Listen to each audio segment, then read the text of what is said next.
አማራን ያላካተተ የሰላም ሂደት ሊሆን አይችልም ሲል ነበር። ኢዝ ራይት። ቦርድ ሪፕሬዘንቴሽን ይፈልጋል። the winner takes all አይሰራም። ኮንሲስተንት የሆነ አሁንም አማራንና ትግራይን ያላማከለ እንኳን ሳይሆን ያላጠቃለለ ሀገራዊ ምክክር አይሳካም የሚለውን እኛ በጣም የምንደግፈው እንደ ኮሚሽነር ዶክተር ተስፋዬ በልጅጌና በአምባሳደር ሌንጮ ባቲ መካከል ኮሚሽኑን በተመለከተ በዚህ ልክ የሰፋ ልዩነትና አረዳድ ካላቸው ይህ የሚያሳየን በኮሚሽኑ ላይ ያለንን ተስፋ ሳይሆን ጥርጣሬያችንን የሚያጠናክር ስለሆነ በዚህ መሰረት ይሄ ጉዳይ ቢታይ ታውቃላችሁ የኛ ሰው ክሪቲክ ለማድረግ ፈጣን ነን። ፖዚቲቭ ነገር ደግሞ አናይም። አይናችን በሞራ ይሸፈናል። ብዙ ጊዜ መንግስትን ማመስገን ነውር ነው። ይቅርታ አድርጉልኝ። ለምን ነውር የሆነ ይመስሎታል?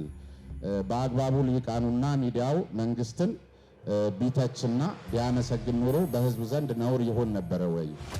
የኢትዮጵያ ህዝብ ያንን ማወቅ ከፈለገ ከኦሮሞ ነው መማር ያለበት። ስለ ገዳ ያለው ችግር ግን ምንድነው? ኦሮሞ የሚለውን ተቃራኒ ማለት ነው አይደለም። ገዳ እንደዛ አይደለም ብሎ ለባለቤቱ ይነግራል። ሌላው ቡድን መጥቶ ትርክቶችን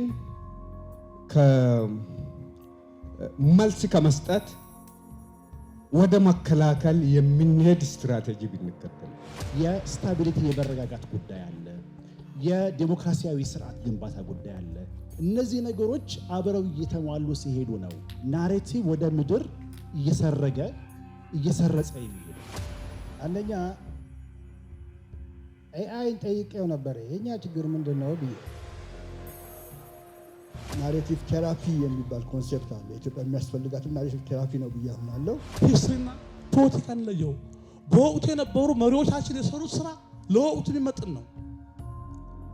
የዛሬ 100 ዓመቱን ሚሊክ የሰሩት ስራ አሁን መውቀስ ምንድነው የሚጠቅመለኛ? አንድ ኢትዮጵያውያን ሀገራዊ ትርክት መወለጃው ሀገራዊ ምክክር ነው ብዬ ነው። ከዛ አረንቋ ለመውጣት ተስፋ ይፈልጋል። ተስፋ መስጠት ያስፈልጋል። ተስፋ ስል በደንብ የሚያዋጣ ተስፋ ዝም ብሎ ሰማይ ላይ አየር ባየር ያልሆነ ነገር ህዝቡም ያውቀዋል።